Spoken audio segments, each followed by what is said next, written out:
Hey VC, this is Harvey of Spin the Black Circle and welcome to Friday Night Vinyl. I figure that I will shortly be so late with Friday Night Vinyl that I'll catch myself up and do it on time for next week's episode. But anyway, here we are. Good to be here well into the weekend. Hope everyone is doing good things. Please like, subscribe, comment, and I really appreciate the now over 600 followers that I have, so thank you very much for that. Two topics today, neither of which are particularly profound, but hopefully no less interesting. Remember, if you watched my video last week, I talked about intentional buying, and I've very much stuck to that. But I did buy 4 albums this week, intentionally.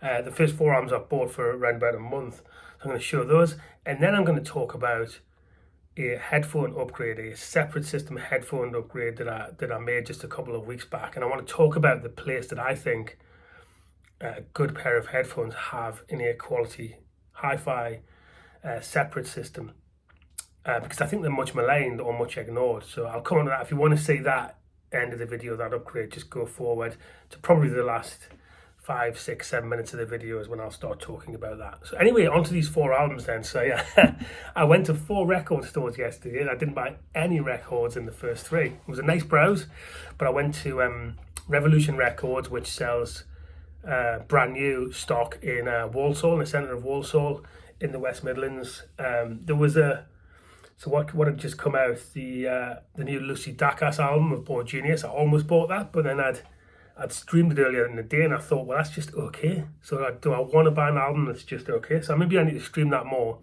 before, and if it moves from okay to really good, then I'll buy it, right? That's my intentional buying. As opposed to, I like the Boy Genius LP, I must buy the Lucy Dacus album. The wrong way for me, I think. Then I saw on the shelf in Revolution Records, Live at the Greek reissued by the Black Crowes and Jimmy Page. Again, something that I'd quite like to have, but do I really want that? Do I really need it? Not at the minute. Maybe I'll pick it up later. Maybe again, I'll stream that again and see if I have a real affinity with it, in which case, who knows?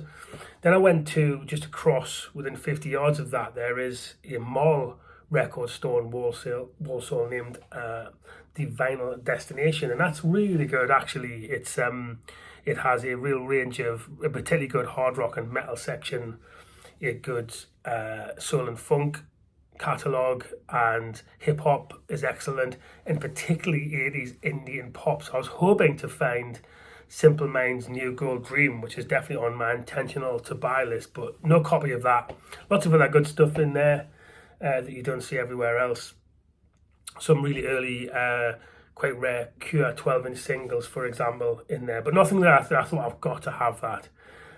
So I left there without buying anything. Then I went to Eclipse Records, also in Walsall.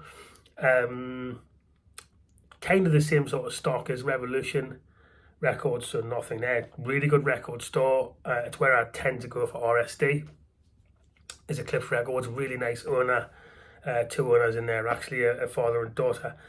So then I went to Segatron Records, my favourite record store in Boulmere, just about 2 miles from where I live, and it's hard not to buy things in Segatron because the owner, Pete, the stock is so good and he keeps refreshing it because he keeps getting new stock in all the time and new collections in, because he's so well connected, so well networked. And so I ended up buying all 4 LPs in Segatron, but these are all things that I really want, so I'm really pleased with this. The first one wasn't intentional, but I didn't think I'd ever see this. With the last 3 are things I've been looking for. So the first one is the one I'm most excited about, actually, because I didn't think I would see in a shop, certainly, a copy of this renowned 60s quartet soul LP on Atlantic Records. It's a debut self-titled LP by the Sweet Inspirations.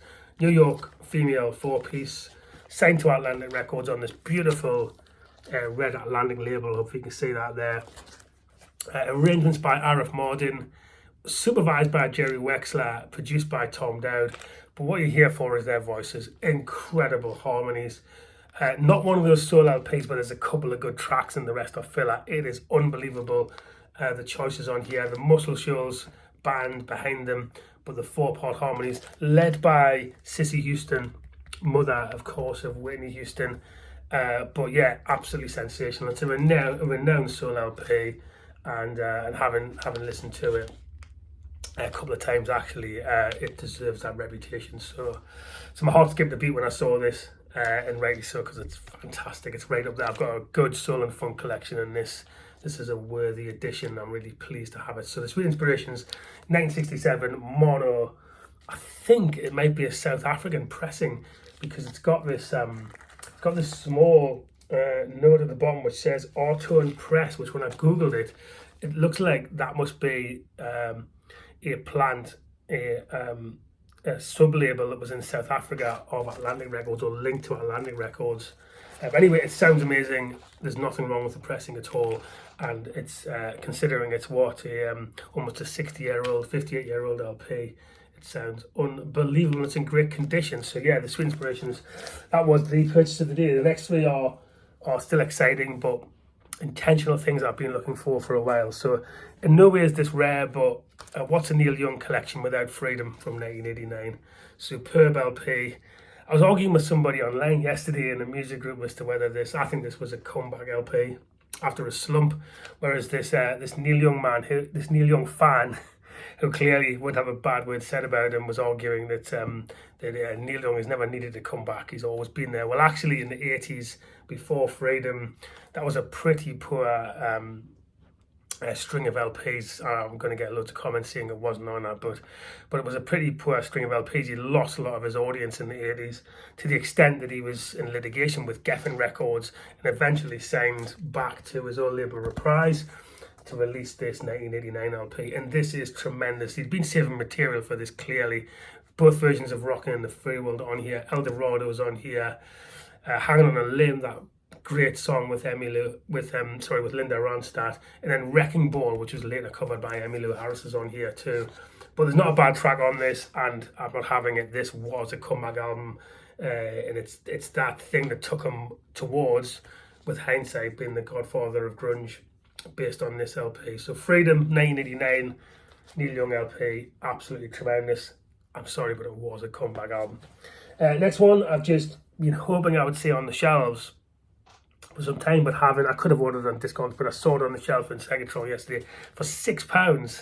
The debut LP by transatlantic indie pop band Voice of the Beehive, and this is Let It Be, their debut LP. So transatlantic in the sense that these sisters, I think, were American.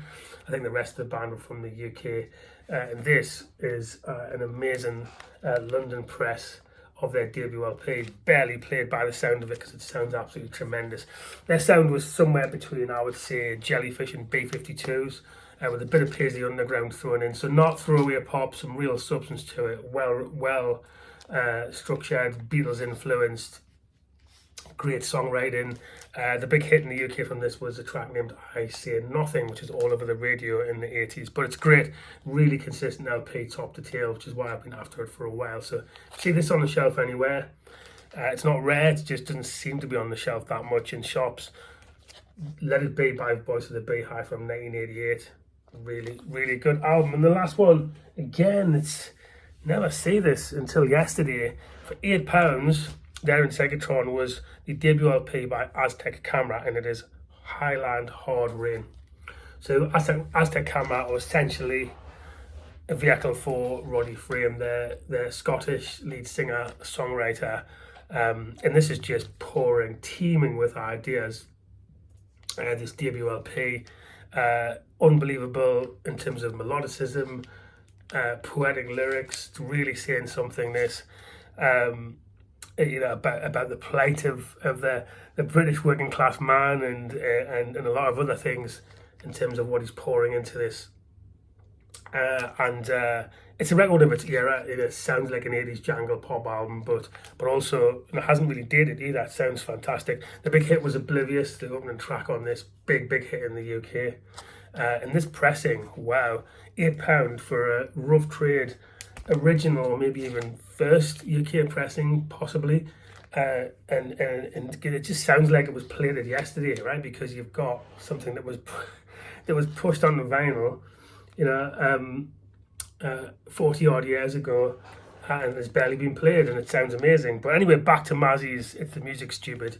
What a fantastic LP. I know this album because I had it on CD and I've streamed it loads. But yeah, Highland Hard Rain by Aztec Camera, really, really good. And that's the 4 intentional buys this week. Now then, headphones for those who've joined for that. So, context first of all.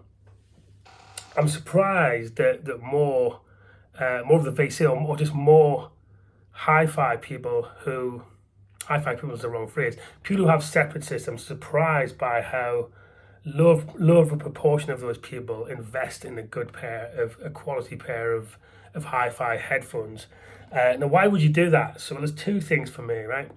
It's a different sound, of course it is, and at no stage will I sell or just not bother having speakers. I agree that the core of having a separate system and being in the middle of a setup and putting a record on or playing some music is generally sitting in front of a pair of speakers, right? So if you want to see what I've got, they're Monitor Audio Silver 200s, and I featured them in my room tour video just a couple of months back, and that's one of them there. So it's a Monitor Silver Audio 200. Floor stand speaker, and I'm not going to sell them. I might upgrade them even in a couple of years. But why do I also need a pair of headphones? So there's 2 reasons for that. So one is the difference that you get with headphones is, I think, critical listening.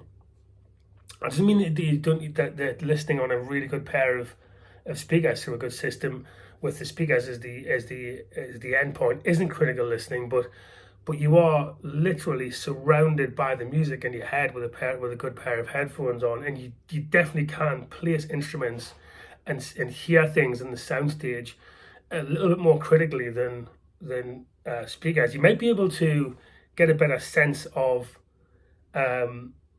being in the booth or the auditorium with speakers, because obviously you're listening from these angles coming in, but you're not as enveloped by the music as you are with a pair of headphones.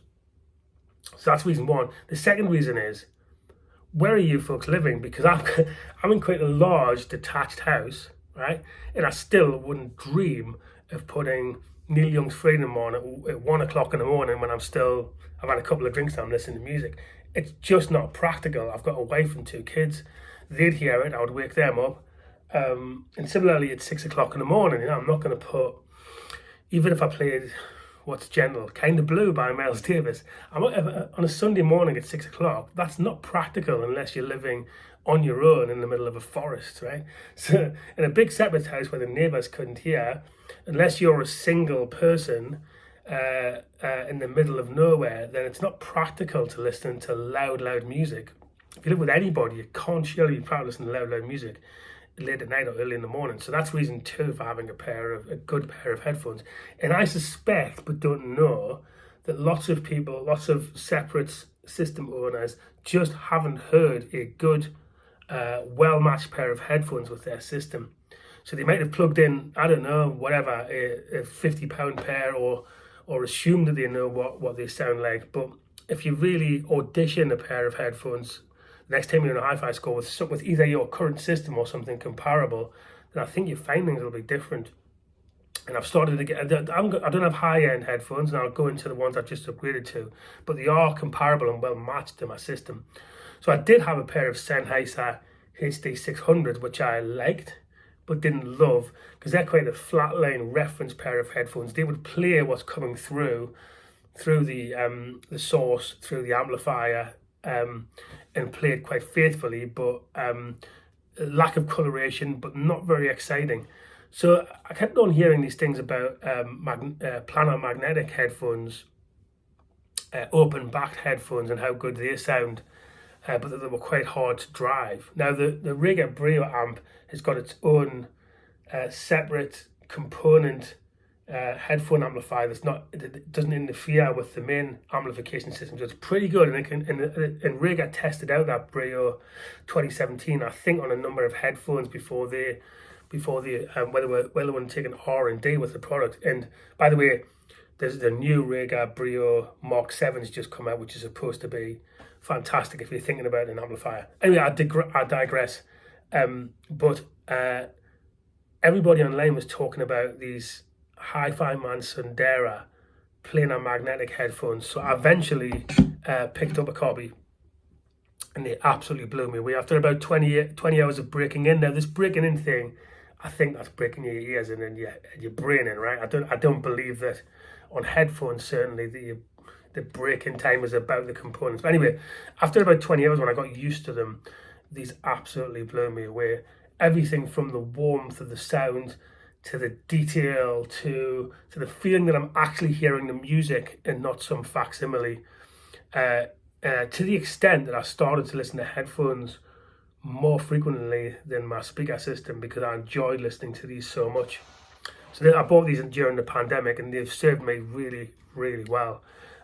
So if you want to audition some good open back planar magnetic headphones, check out the Hi-Fi Man Sunderas. The price is coming down and down. I think you can get these for about £230 now, which is absolutely astonishing considering how good these are.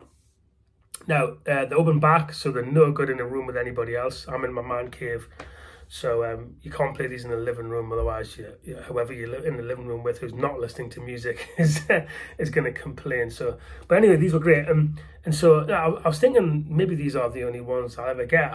I would even thought, should I, when these are worn out and knackered, should I get another pair of these because I love them so much? But then I started to get a bit of wear in the last few weeks in the cushions and the cups. And some breakage there, and I thought, right, I'll just buy, because you can buy replacement cups for about £40 and just pluck these off, put some new ones on. But then I thought, well, actually, I'll do that at some point.